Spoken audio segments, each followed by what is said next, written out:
oyentes, muy buenos días. Gracias por acompañarnos en una nueva jornada informativa. Hoy jueves 17 de marzo del 2022. Es siempre un gusto poder compartir con ustedes este espacio de noticias. Sofía, buenos días.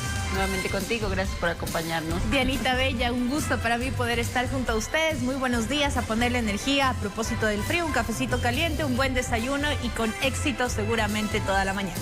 Claro que sí, hace frío en la capital, por favor, tomen las precauciones del caso, maneje con mucho cuidado, la calzada está mojado y la lluvia persiste a esta hora del día. Vamos a continuación rápidamente a darles a conocer cuál es el pronóstico del clima para que usted tome las precauciones del caso.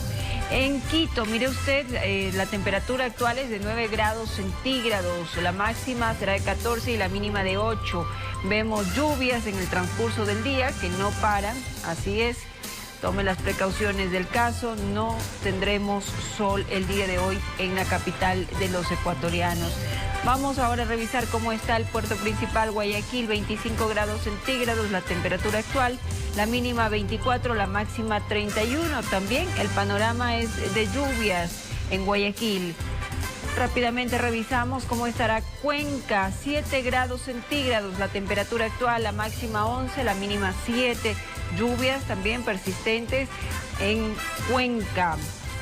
Y Manta, 24 grados centígrados, la temperatura actual, la mínima 23, la máxima 31 y persisten las lluvias. Con este pronóstico del clima, por favor, pedimos a ustedes que tomen las precauciones, abríguese, lleve un termito con cafecito caliente, no exceda los límites de velocidad, maneje con mucha precaución, revise sus llantas, porque el clima está realmente fuerte. Cuando veníamos para acá al canal, realmente la lluvia era muy fuerte, así que les pedimos a ustedes que manejen con mucho cuidado para que cuiden su vida y también la de los demás conductores. Y es momento entonces de iniciar el desarrollo informativo. Ahora les contamos que un motociclista murió tras ser arrollado en la vía perimetral, esto en Guayaquil. Así es, agentes de tránsito investigan este trágico hecho.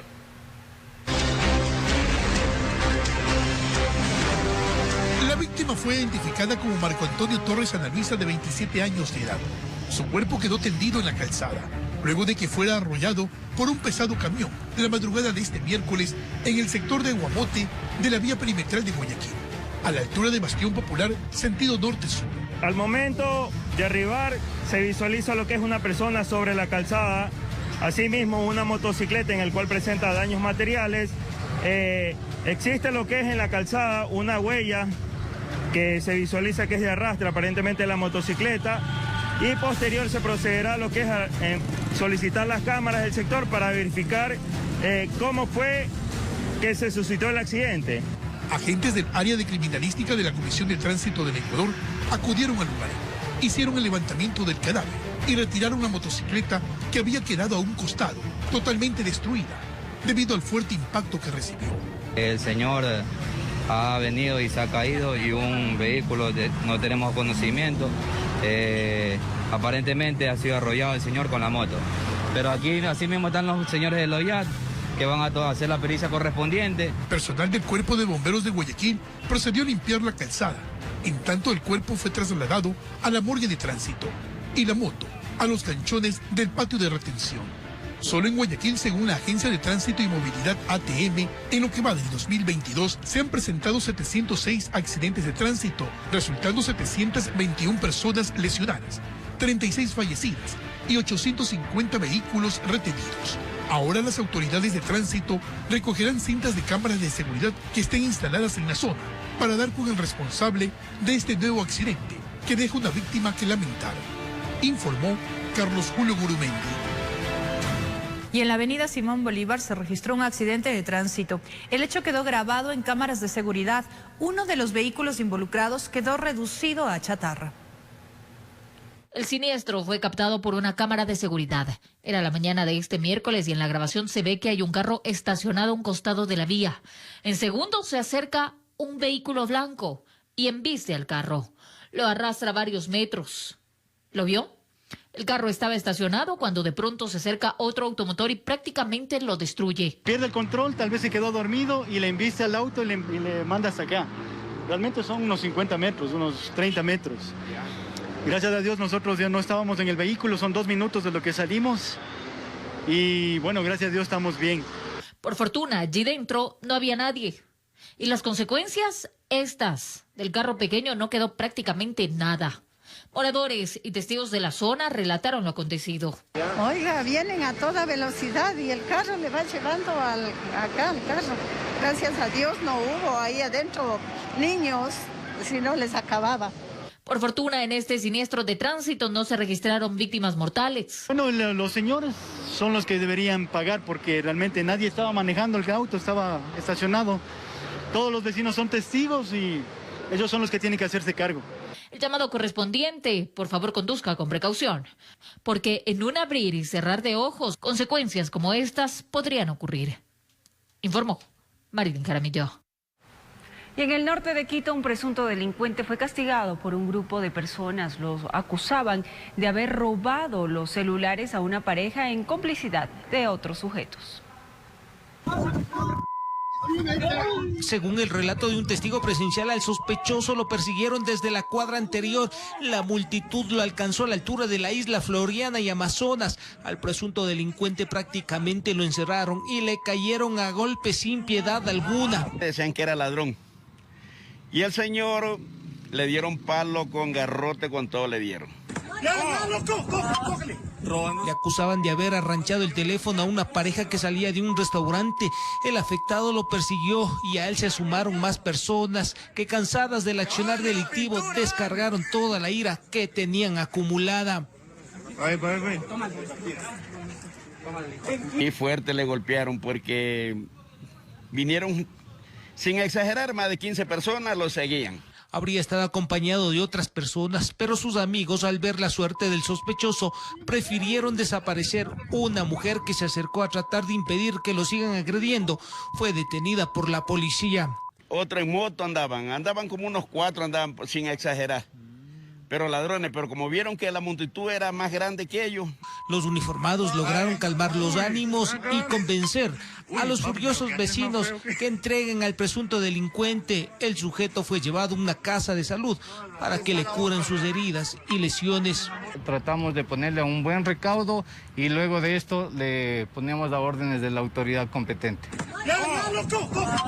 La policía insistió que este no es el mejor procedimiento. Por más delincuente que sea, se debe respetar el debido proceso y si es capturado deben ser las autoridades judiciales las que se encarguen de la sanción respectiva.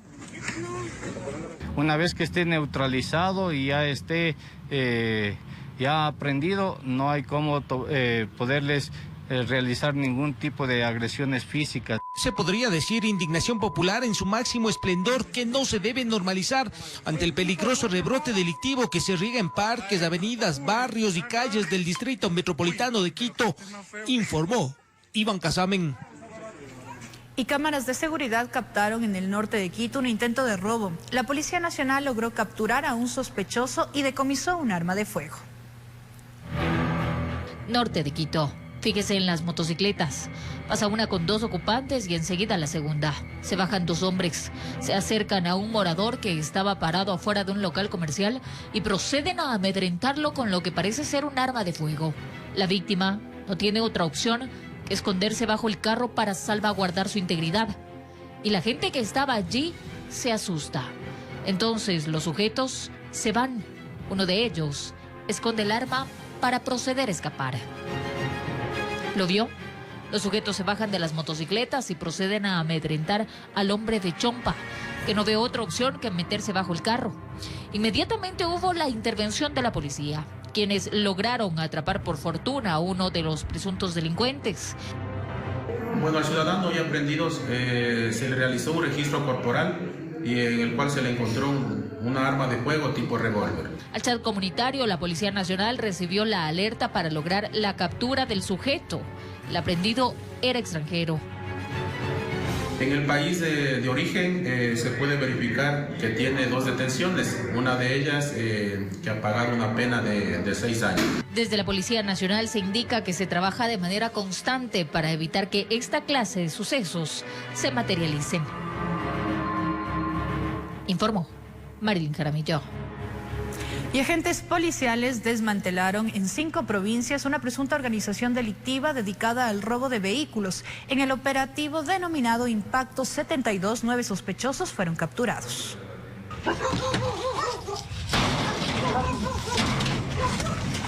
Fue la respuesta a 20 denuncias de propietarios de vehículos que fueron afectados por el accionar de los integrantes de la aparente organización delictiva dedicada específicamente al robo de automotores. La banda estaba integrada por personas que sabían de mecánica. En menos de un minuto se llevaban un carro estacionado en la vía pública. Se demoraba aproximadamente entre 15 a 20 segundos para poder abrir, fracturar sus seguridades, encender su vehículo. La supuesta banda tenía despliegue nacional, operaba en las provincias de Pichincha, Cotopaxi, Los Ríos, Santo Domingo de los Áchilas y Manabí.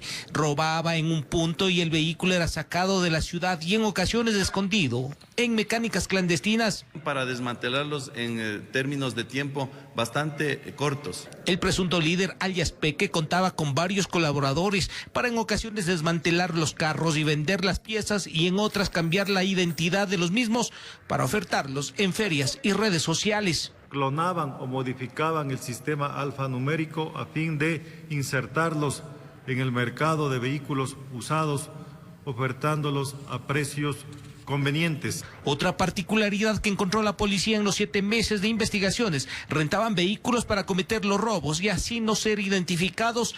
En ocasiones se contactaban con los propietarios, a quienes, dependiendo del año, la marca, pedían montos de entre $5,000 y $10,000 para devolver los autos. La afectación a sus víctimas sobrepasaría el $500,000 con todos los vehículos que estas personas se sustrajeron.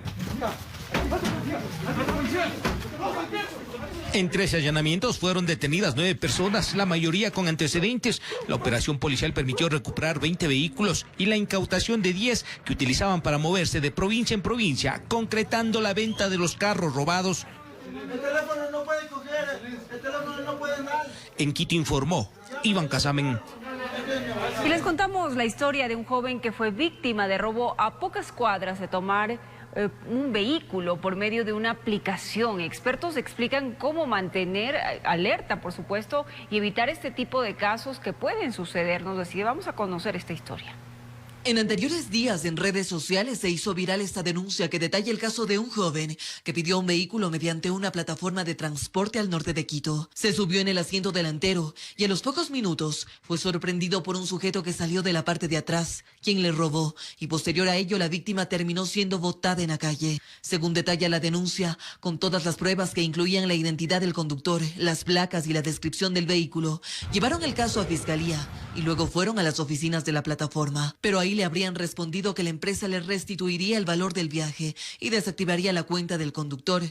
Esto es lo que en redes sociales ha causado conmoción. Según un experto en temas de seguridad, este no es el primero ni será el último caso que ocurrirá. Por eso alerta a la ciudadanía sobre colocar datos personales en estas aplicaciones. Usted, más allá de coger un taxi, que de por sí es un riesgo, un taxi convencional, digamos, se ha visto mucho de estos tipos de prácticas, usted está dando una serie de informaciones que podrían ser información personal, que podría ser usada más allá de un asalto, un robo en esa plataforma, para otro tipo de ilícitos, ¿no? Por eso, para evitar que casos como estos se repliquen, el experto en seguridad Daniel Pontón hace las siguientes recomendaciones a la ciudadanía.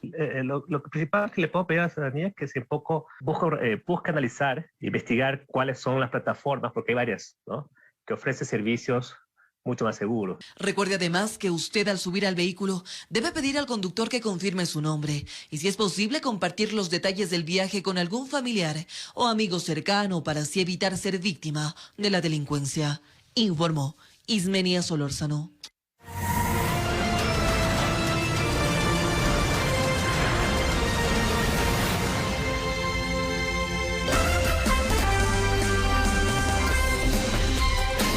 Amigos televidentes, muy buenos días. Gracias por acompañarnos en esta nueva jornada informativa.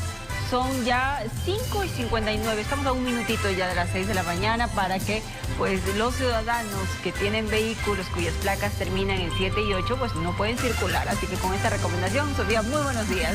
Dianita querida, quienes están despertando y se unen a nuestra sintonía, bienvenidos. Por supuesto, mucha información hasta las 9:30. Claro que sí, de inmediato ya arrancamos con las noticias, amigos televidentes.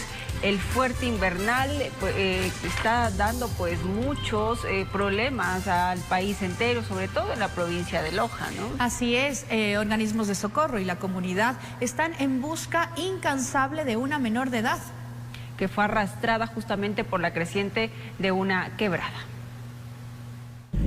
La búsqueda de la menor que desapareció por la acrecentada de una quebrada por las fuertes lluvias registradas en Loja continúan.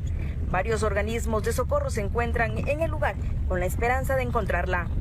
La niña justamente ha estado por la orilla de la quebrada. Ha estado con su abuelita, es la información que los dieron. ¿En qué sentido? Cuando crece la quebrada, automáticamente se hace una extensión más grande. Si era de 5, se hace de 10, en el cual la jala la niña. Su madre, con desesperación, pide ayuda a todas las personas para dar con el paradero de la menor. Destrozada, joven, porque no sé el paradero de mi hija, dónde está. No sé sinceramente dónde está mi hija. Por su parte, las autoridades dan a conocer que la búsqueda es permanente en los diferentes sectores, pero las situaciones climáticas impiden que esto continúe. Entre otros organismos de búsqueda y rescate. Sin embargo, nosotros no vamos a paralizar tampoco las actividades. Estamos dispuestos a desplegar todas las acciones que sean necesarias a fin de poder dar con nuestro objetivo, que es poderla encontrar. En Loja informó Marcela Constante Brito.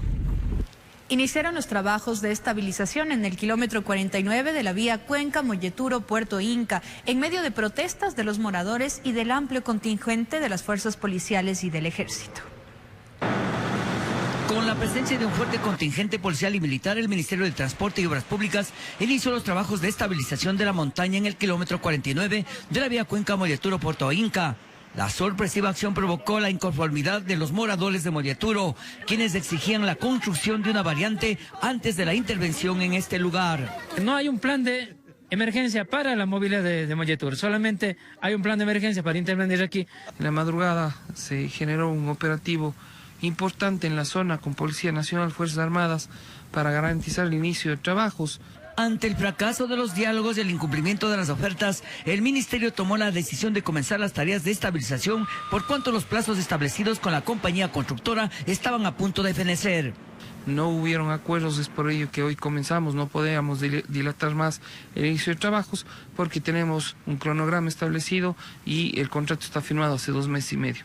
Pero los inconformes con esta sorpresiva iniciación de los trabajos no solo fueron los moradores de esta parroquia, sino también las personas que cumplen diversas actividades por estos lugares. 12.000 habitantes, más de 40 centros educativos, 7 áreas de salud, se encuentran este rato incomunicados hacia la ciudad de Cuenca. El problema es que nosotros venimos a vender acá en Molleturo.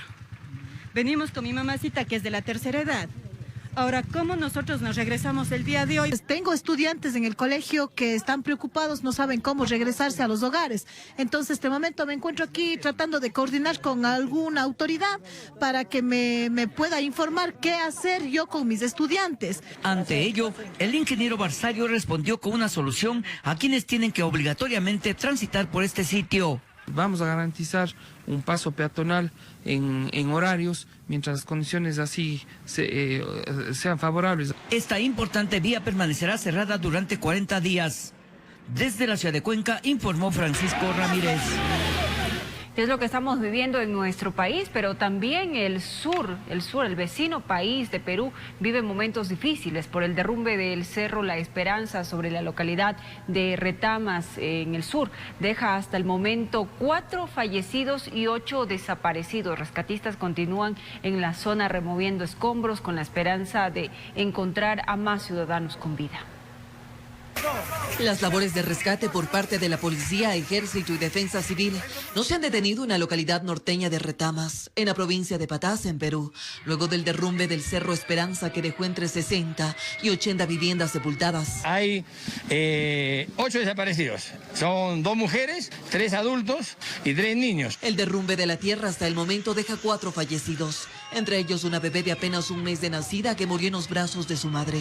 En la parte posterior del mercado se encontraba una persona de sexo femenino, al parecer con su menor hijo. Gracias al trabajo continuo se rescató con vida a 8 residentes. Uno de ellos ha sido trasladado en helicóptero a la ciudad de Parcoy debido a la gravedad de sus lesiones, mientras que cerca de un centenar de damnificados fueron evacuados de la zona. Sí nos han dado anoche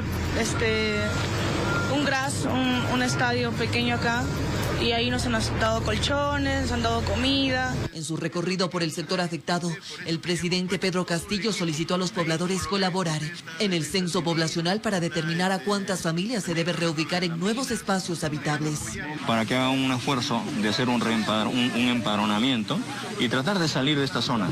Es una zona bastante riesgosa, donde hay bastantes derrumbos, estamos viviendo sobre el río, tenemos que ordenarnos. No podemos estar viviendo en esta condición. Debido a la magnitud del desastre, el primer mandatario se comprometió a destinar todos los recursos necesarios a la zona para solventar la catástrofe, declarando la emergencia. Con la realización de Paola Castillo, informó Ismenia Solórzano. Y en otro tema, en Guayaquil las autoridades detuvieron a varias personas por cometer distintos delitos, tras oponerse y poner resistencia y disparar contra algunos gendarmes. Uno de los sospechosos resultó herido. Una de las unidades de la línea 98, la cual circula por el suroeste de Guayaquil, fue asaltada por un antisocial. Y mientras se llevaba a cabo el atraco, la policía se percató de este hecho. Inmediatamente intentaron evitar el delito. Ahí las cosas se complicaron. Hubo disparos entre el sospechoso y los gendarmes. En la 29 y Capitán Nájera, este sujeto se baja y es sorprendido por personal policial. Y es así que este delincuente hace uso de su arma de fuego contra la humanidad del personal policial, detonando su arma de fuego por 3 ocasiones. El sujeto intentó refugiarse en un domicilio, en donde el resultado del operativo, un sospechoso detenido. Ingresa el personal policial a ese domicilio, procediendo a la detención. Se le encuentra el arma de fuego con un proyectil y 3 vainas ya usadas. Pero este no fue el único caso de delitos neutralizados que se conoció en el suburbio de Guayaquil, pues en la 34 y Capitán Nájera, una persona es detenida por poseer alcaloides. Se presume que era para su distribución. Se le encuentra el arma de fuego con un proyectil y 3 vainas ya usadas. Informó Julio César Saona. Son las 6 de la mañana con 7 minutos y a esta hora nos vamos a trasladar a la ferroviaria y los vecinos solicitan un reductor de velocidad ya que en el sector se producen muchos accidentes de tránsito. Nuestra compañera Adriana Rojas se trasladó hasta este punto en la ciudad, nos tiene un informe al respecto. Adriana, muy buenos días. Importante lo que nos van a decir nuestros vecinos para que las autoridades estén atentas y den soluciones. Te escuchamos, bienvenida. Diana, amigos televidentes, una excelente mañana para todos ustedes. Nuestros vecinos están sumamente preocupados y ya molestos y no es para menos. Son diariamente los accidentes que se suelen registrar en esta avenida Ana María Paredes. Y es que ellos solicitan un rompe velocidades, puesto que lamentablemente los vehículos van a parar hasta las viviendas. No sé si podemos ver en la curvita que existen unos muritos que ellos han construido para poder proteger sus viviendas y pese a ello los vehículos se han accidentado contra estos muros. Vamos a conversar con una de nuestras vecinas que nos va a contar lo que pasa en este barrio. Vecina, buenos días. Buenos días. Ante todo quiero agradecer la visita de TVC para que escuchen los problemas que tenemos los moradores de este sector de la avenida Ana Paredes de Alfaro, entre Gonzalo Martí y Alonso Gómez.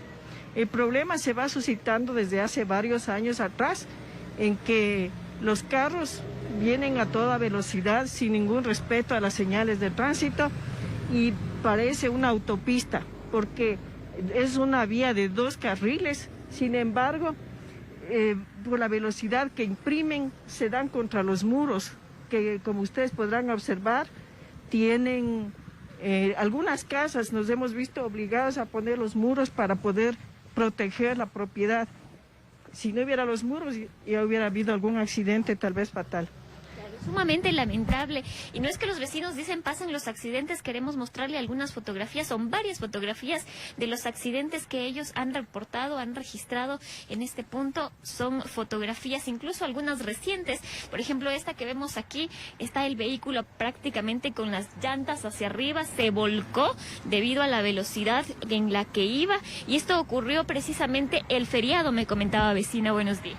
Buenos días. Miren, nosotros la verdad aquí estamos bastante preocupados porque la verdad es muy peligrosa la vía de bajada sobre todo, porque cuando llueve esto se vuelve como una pista de patinaje. Muchas veces los vehículos no es que bajen en exceso de velocidad, sino que simplemente piensan que es una sola curva y son dos curvas, y es cuando ocurren los accidentes, y no solamente de automóviles, de motos, de bicicletas, de furgonetas, o sea, es sobre todo cuando llueve por el clima, tal vez por la velocidad, porque es bastante transitada, la verdad. Y ahora es mucho más peligroso porque aquí abajo hay escuelas y colegios, entonces por aquí están subiendo y bajando niños de escuela constantemente, entonces eso es lo que nos preocupa más ahora. Vecina, ¿cómo poder dormir así tranquilos? No, lamentablemente no se puede dormir, el ruido es todo el día, la noche peor, y como bien decía mi vecina, es, o sea, no se concilia el sueño y uno, pero está asustada todo el tiempo.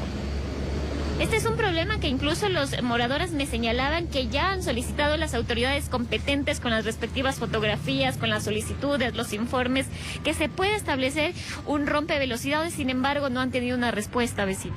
Todavía no tenemos respuesta, hemos pedido que se señalice todo de los dos lados de la vía, porque tenemos el problema de que tanto de bajada como de subida existen accidentes, más es en la vía de bajada. Lo que estamos sugiriendo nosotros es que se ponga cintas de reductoras de velocidad, cintas plásticas en la vía para que se reduzca la velocidad en este sector. Más arriba tenemos un rompevelocidades que es de hormigón, pero ese no limita la velocidad en este tramo de aquí. Entonces los vehículos llegan acá con mucha velocidad y pierden pista aquí.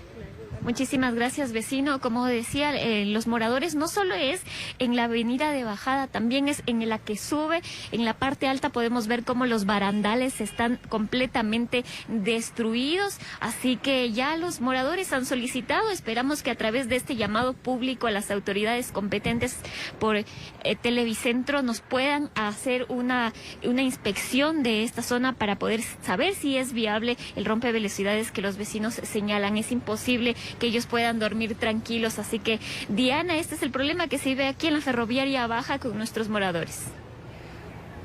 Como tú lo mencionas, que las autoridades puedan acudir a este barrio, verificar, hacer un estudio técnico que permita de alguna manera mitigar estas molestias que ellos enfrentan, pues se van ya los vehículos contra las viviendas y esto puede acarrear un mal mayor, que es la muerte, por supuesto, de nuestros vecinos, entre otros daños y otros problemas que se pueden generar, accidentes de tránsito constantes, como ellos lo mencionan.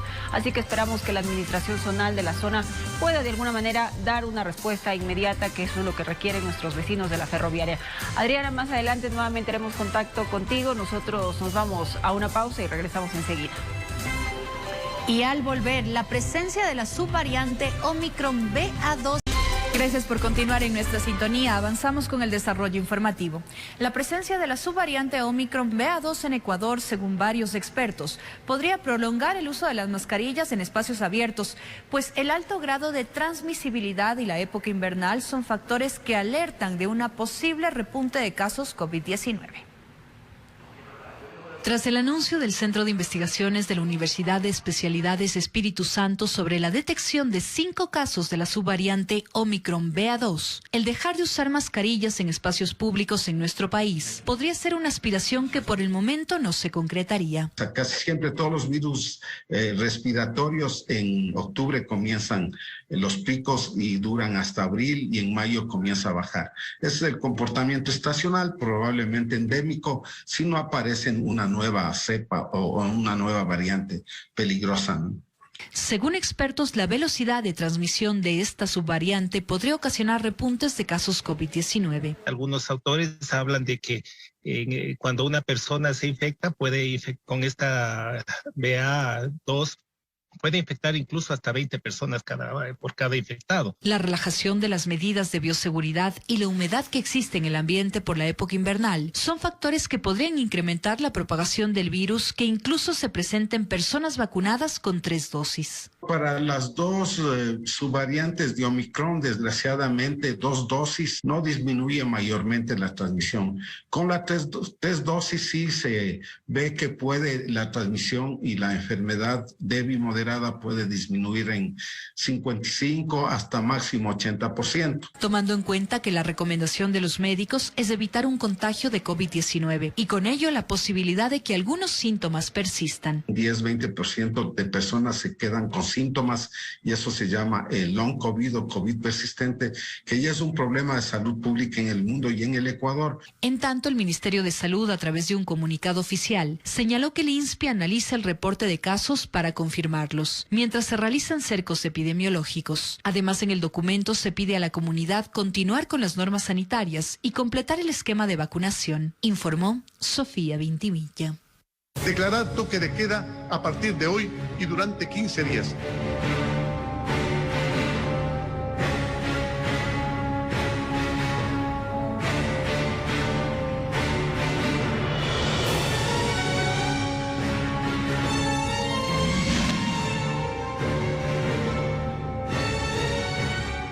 Declarar toque de queda. 2 años han transcurrido desde que Ecuador se tomó esta dura decisión de declarar emergencia sanitaria para reducir la propagación del COVID-19.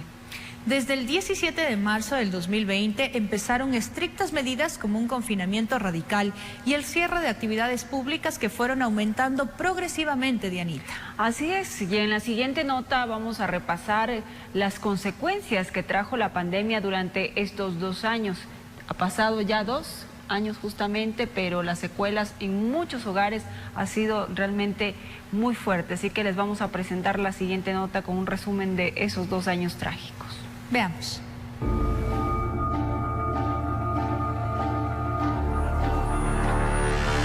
Era una realidad que a finales de 2019 se veía lejana, cuando de pronto este virus aún desconocido fue alertado aquel 29 de febrero aquí en el país. Y hoy tenemos que informar que tenemos el primer caso confirmado de coronavirus en el Ecuador. Se trataba de una paciente que ingresó al país un 14 de febrero del 2020. Llegó desde España. Es ahí cuando se creó un cerco epidemiológico para evitar que el virus avance. No obstante, pasaron solo días y la paciente cero junto con su hermana fallecieron. Es entonces que estas escenas causan conmoción. Ecuador de pronto empieza a sonar en noticieros internacionales, pero empieza a sonar como un país en donde las medicinas e insumos médicos escaseaban. Y eso no era lo peor. El número de contagios y fallecidos para marzo del 2020 aumentan considerablemente, al punto de observar esto: cadáveres en las calles, muertos dentro de las casas, cadenas nacionales una y otra vez que anunciaban cifras escalofriantes. Es entonces que Ecuador pasa de esto a esto. Calles completamente vacías, negocios cerrados y las casas eran el amparo para los más de 17 millones de ecuatorianos. Esto porque aquel 16 de marzo del 2020, el expresidente de la República, Lenín Moreno, hizo un anuncio que pensábamos duraría unos días o a lo mucho semanas. Declarar toque de queda a partir de hoy y durante 15 días, vigente desde las 10 de la noche hasta las 4 de la mañana. Pero no, esta medida se extendía cada vez más. A medida que todo se iba complicando, primero se hablaba de decenas, luego eran cientos, y ya era común decir que en Ecuador los casos aumentaban de 1000 en 1000. La desesperación de las autoridades hizo que se tomen medidas que pusieron en tensión el ambiente político. Por ejemplo, aquel 18 de marzo, cuando la alcaldesa de Guayaquil, Cynthia Viteri, ordenó que se cierre la pista del aeropuerto José Joaquín de Olmedo para evitar que aterrice un vuelo procedente de Europa.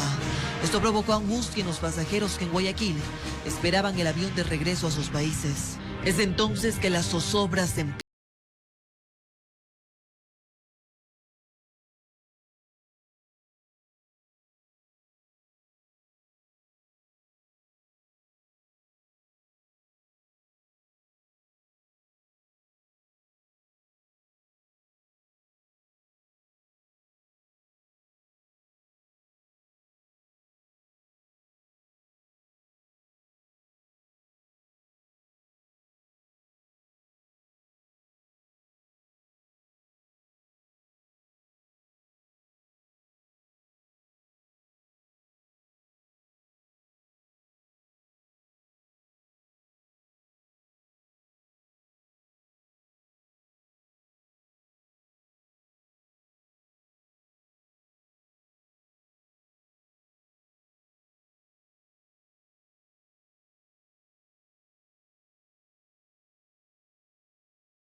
hay que resaltar el trabajo que hicieron pues los médicos, enfermeras, enfermeros, personal médico, personal de ayuda en hospitales, en clínicas que estuvieron ahí luchando por la vida de muchas personas que tuvieron que ver de cerca la muerte y algunos que lastimosamente pues fallecieron también.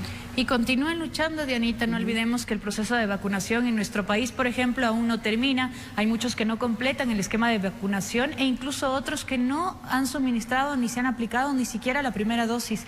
Y eso genera complicaciones, obviamente, por el tema del COVID-19 y cualquier contagio. Así que ahora, transcurridos 2 años de la pandemia, Dianita, nuestras recomendaciones: acudan a vacunarse, completen el esquema de vacunación para que estas desagradables noticias que vimos nunca vuelvan a repetirse. Así es, y bueno, vamos con otra parte justamente de todo este tiempo y rescatar y resaltar el trabajo de aquellas personas que estuvieron ahí 24/7. Porque pasaron por momentos duros y críticos, muchos de ellos tuvieron que enfrentarse con la muerte cara a cara, se alejaron de sus familias, de sus seres queridos, esto en cumplimiento de su vocación. Así es, hablamos justamente del personal sanitario, motor importante en el combate de la pandemia, quienes entre jornadas exhaustas, desalentadoras y tristes días lucharon contra el virus con el propósito de salvar la vida de sus pacientes. Vamos a conocer un poco más de ese lado también, que en ocasiones pues no ha sido valorado por ciertos temas que hemos escuchado con los médicos, pero que es importante reconocer todo su esfuerzo que hicieron en primera línea. Vamos a verlo.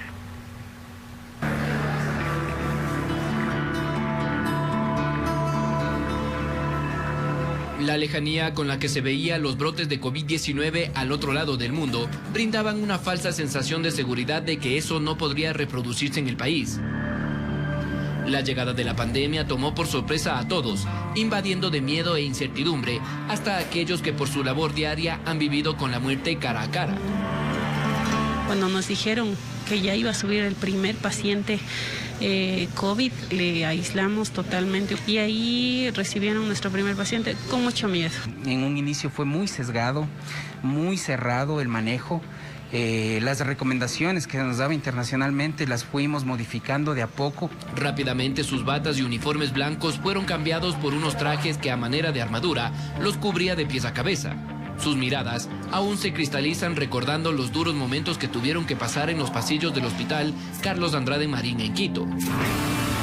Aquí les tocó a mis compañeros quedarse 24 horas o más para poder cuidar a los pacientes que necesitaban. No podíamos permitirnos trasladarnos todos los días a la casa, sino que el personal se quedó internado prácticamente aquí. Al miedo al contagio se sumaba la impotencia de ver cómo entre sus manos se desvanecía la vida de quienes perdían la batalla, de compañeros de pasillo, de familias enteras, que en un abrir y cerrar de ojos exhalaban sus últimos suspiros. Aquí tuvimos esposos, esposas, hijos. Lastimosamente uno salía, otro no salía. Teníamos pacientes tan delicados, pocas camas de terapia intensiva y el personal de enfermería, el personal médico también estuvo cerca de los pacientes que fallecieron en nuestras manos. Mónica Sandoval, enfermera desde hace más de 17 años en el HCAM, explica que su vocación le ha llevado a pasar por varias situaciones adversas en su vida laboral, pero ninguna como la pandemia del COVID-19. Comenta que lo más duro fue separarse de su hijo de 5 años para no poner en riesgo su vida. Yo a mi hijo solo le veía desde lejos, o sea, yo llegaba a mi casa, llegaba hasta la puerta de mi casa, ahí saludaba a todo el mundo me decía solo hola con las manos así y obviamente luego ya me retiraba. Pero las prevenciones no fueron suficientes. El virus también invadió a su familia entera, golpeando de manera más fuerte a su padre, quien permaneció por 30 días en terapia intensiva. En un momento pensé que lo iba a perder, pero gracias a Dios él logró recuperarse, se demoró bastante tiempo, porque obviamente vino muy afectado, y estar del otro lado y saber que no me iba a poder despedir de él, que no iba a poder verle o abrazarle y decirle papi, te amo, o sea, es algo demasiado doloroso. Las jornadas exhaustivas eran motivadas por la esperanza de que la pandemia pronto se acabe. Encomendados al poder divino, no importaba el dolor, cansancio ni sacrificio, con tal de ver el alivio del deber cumplido cuando un paciente lleno de agradecimiento salía del hospital. Ay, no, eso llena mucho. muy pocas personas son gratas. Y al recibir una carta, como usted dice, o una fotografía, una pintura de un niño en el que nos agradecía por el trabajo hecho, eso llena el corazón.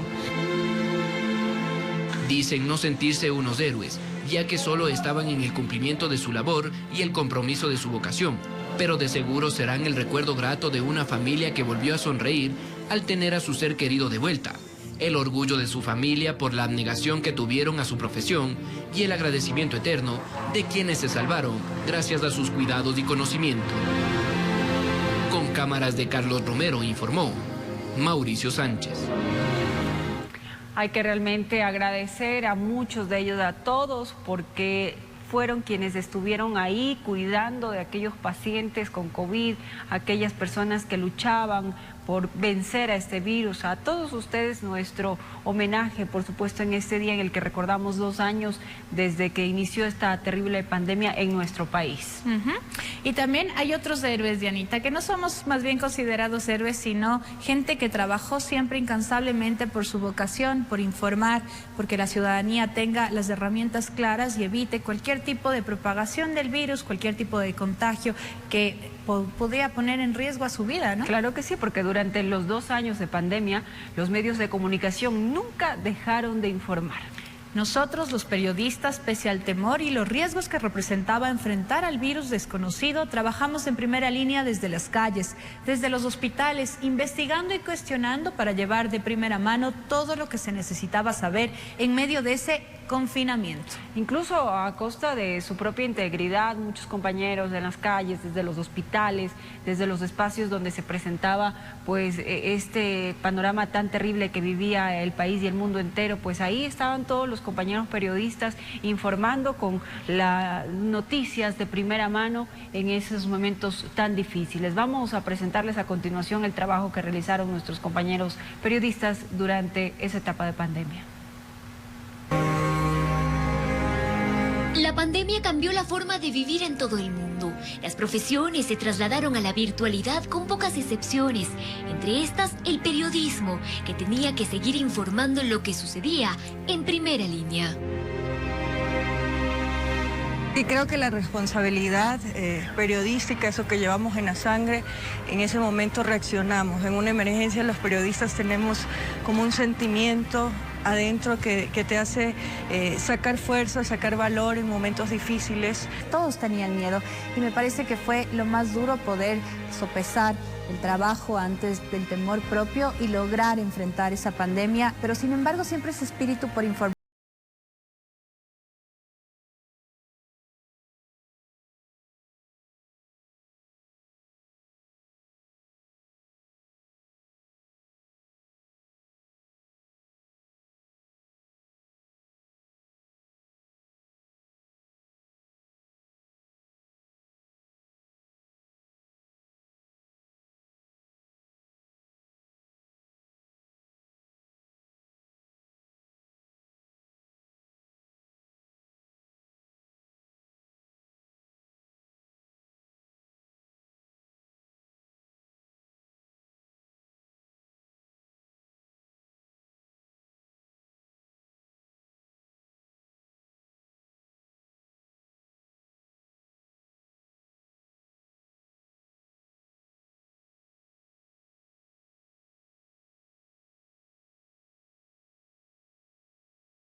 Ámbito internacional, porque los ataques... Gracias por continuar en nuestra sintonía. Los ataques a civiles se multiplican en Ucrania. Esta vez se bombardeó un teatro y un polideportivo donde se refugiaban cientos de personas. Además, el presidente Volodymyr Zelensky fue ovacionado tras su discurso en el Congreso de los Estados Unidos. Así fue como los legisladores del Congreso de Estados Unidos ovacionaron al presidente ucraniano Volodymyr Zelensky apenas inició su discurso sobre la invasión de Rusia a su país. Como líder de mi nación, me dirijo al presidente Biden. Usted es el líder de una nación, de su gran nación. Deseo que sea el líder del mundo. Ser el líder del mundo es ser el líder de la paz. Mientras tanto, el presidente de Estados Unidos, Joe Biden, arremetió contra el mandatario ruso Vladimir Putin. Creo que él es un criminal de guerra. Además, el mandatario estadounidense confirmó una ayuda sin precedente militar para que Ucrania pueda defenderse ante el ejército ruso. Eso eleva el total de una nueva asistencia de seguridad de Estados Unidos a Ucrania a $1.000 millones solo esta semana. Estas son transferencias directas del equipo de nuestro Departamento de Defensa al ejército ucraniano. Zelensky da este discurso 3 semanas después de la invasión del presidente ruso Vladimir Putin en Ucrania y en medio de ataques como este último. Es un bombardeo contra un teatro de la ciudad de Mariupol, donde se refugiaban cientos de personas, entre ellos niños y decenas de mujeres embarazadas. Eran más de 1.200 personas en total. El ataque dejó todo convertido en escombros e incluso víctimas enterradas. Aquí hasta el momento se desconoce el número de personas fallecidas. Sin embargo, este no fue el único, pues cerca de aquí se produjo esta otra detonación en la ciudad de Chernigov. En este lugar, las fuerzas rusas lanzaron un ataque contra un grupo de personas que se encontraban haciendo fila para comprar pan. 10 de ellas murieron. Y es que solo en Mariupol, una importante ciudad al sureste de Ucrania, ha sido uno de los principales escenarios de las ofensivas de Rusia, dejando una cifra de cerca de 2.200 víctimas mortales, informó Ismenia Solórzano. Y Diego Moncayo, uno de los ecuatorianos que aún se encuentra en Ucrania, está fuera de la zona de peligro. La situación del compatriota fue confirmada por el viceministro de Movilidad Humana ecuatoriano, Luis Vallas. Se espera que este jueves Moncayo cruce a Polonia. Luego de pasar varios controles militares y policiales, tanto ucranianos y rusos, Diego Moncayo se encuentra en este momento en Lviv. Nos comunicamos con Diego, está bien, ya está en Lviv, lo cual es realmente... nos llena de alegría, pues que ya esté fuera de la zona de peligro. Es en este lugar que Diego tendrá que pernoctar. Eso se debe a que existe un toque de queda desde las 10 de la noche a las 7 de la mañana. Y a las 7 de la mañana pues ya emprenderá rumbo a la frontera. Nosotros aquí desde Cracovia, donde nos encontramos ahora, hemos ya preparado un vehículo para ir mañana a la frontera, pues y recibirlo del lado polaco. Debido a las situaciones de transporte, se espera que Diego llegue en horas de la tarde a la frontera. Allí lo espera el cuerpo diplomático ecuatoriano. Está prevista ya la reserva de hotel para Diego y también para su amigo ucraniano. Esperemos que él también pueda pasar la frontera y lo traeremos directamente acá a Cracovia. Luego de eso tenemos que ver la parte ya de documentos de viaje. En el caso de Diego, pues no habría ningún problema. El acompañante del ecuatoriano, según dijo el viceministro de Movilidad Humana, podría también regresar junto con él a la nación. Aquí pues el Estado ecuatoriano le ha ofrecido el refugio, es decir, entregarle el estatus de refugiado una vez que presente su solicitud para que habite. En el caso de Diego, el vuelo será pagado en su totalidad por el gobierno nacional. La preocupación ahora está en que en Ucrania todavía quedan varios ecuatorianos, casos que desde Cancillería se les está dando seguimiento. Tenemos así varios casos. Estamos analizando caso por caso, pero lo principal es darles con cada uno de ellos y lo que digo es lo importante es que se acerquen a la frontera de Polonia. Tenemos una familia o un grupo, perdón, de 3 personas que se está acercando a la frontera con Hungría. El punto principal, se aseguró, es que los compatriotas deben dejar territorio ucraniano, aunque existirían algunos connacionales que todavía están decidiendo si desean permanecer o salir del país en conflicto. Informó Javier Rosero.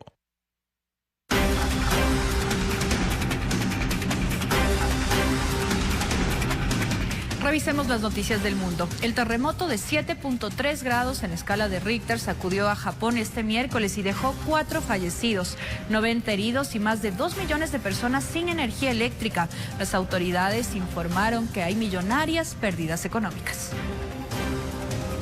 La región noroeste de Japón fue afectada por un potente sismo de 7.3 grados en la escala de Richter. El movimiento telúrico tuvo lugar frente a las costas de las prefecturas de Miyagi y Fukushima, por lo que se levantó una alerta de tsunami, la misma que fue cancelada varias horas después. El sismo dejó 4 muertos, más de 90 heridos y cerca de 2 millones de personas sin energía eléctrica en varias regiones de Japón, incluida la capital Tokio. Este desastre natural se produjo 11 años después del mortal terremoto de 9 grados que afectó la planta nuclear de Fukushima. ¿Cómo puedo explicarlo? Esto es realmente irónico. Hace exactamente un año también tuvimos una escala similar de un terremoto, que fue réplica del desastre en 2011. Así que ya experimentamos algo similar a esto. Cuando sentimos el temblor anoche, ya sabíamos en qué tendríamos que trabajar aquí en la mañana. Es irónico. Autoridades reportaron importantes afectaciones en infraestructura pública y privada. Varios drones captaron los daños provocados por el sismo. Casas caídas, trenes descarrilados y carreteras completamente destruidas. Informó Álvaro Terán. Y el expresidente de Honduras, Juan Orlando Hernández, podría ser extraditado a Estados Unidos luego de la justicia de su país emitiera un dictamen de primera instancia que viabiliza la petición del gobierno norteamericano. ¿De qué se lo acusa? Enseguida se lo contamos. La justicia hondureña emitió un fallo de primera instancia en el que aprueba la extradición a Estados Unidos del expresidente Juan Orlando Hernández. Un tribunal de New York habría solicitado al líder conservador para procesarlo por tráfico internacional de drogas. La justicia de Estados Unidos acusa a Hernández de comercializar más de 500,000 kilos de cocaína a través de su país en el 2004. De hecho, el hermano del expresidente ya se encuentra recluido en una cárcel de Nueva York, sentenciado a cadena perpetua por el delito de narcotráfico. La defensa del exmandatario anunció que apelará el fallo en los próximos días. Además, en las afueras de la Corte de Justicia de Tegucigalpa, decenas de simpatizantes del Partido Conservador se reunieron para expresar su apoyo a Hernández. Darle todo el apoyo a lo que es al presidente Juan Orlando Hernández y decirle que no está solo, que la base de su partido aquí está, que la gente que le tiene mucho cariño aquí está y aquí seguiremos. De ser extraditado, el expresidente hondureño podría enfrentar cadena perpetua, al igual que su hermano. Informó Álvaro Terán.